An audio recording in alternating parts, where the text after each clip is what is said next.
how to crossfade only the audio inside Davinci Resolve version 18.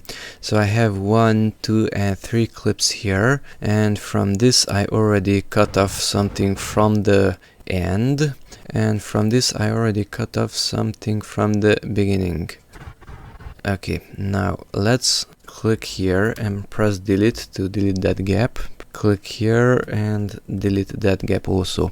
Now here's this clip, and if I simply click on this, then it will select both the video and the audio.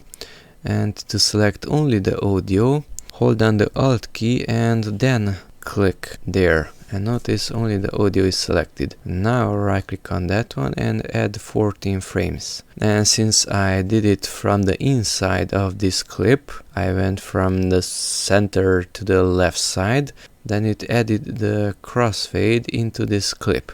So if I go there, hold down the Alt key and right click, and let's add 14 frames, then it added there.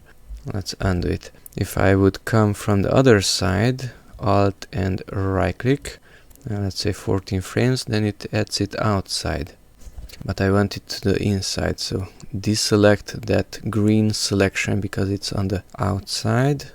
Alt and right click and 14 frames.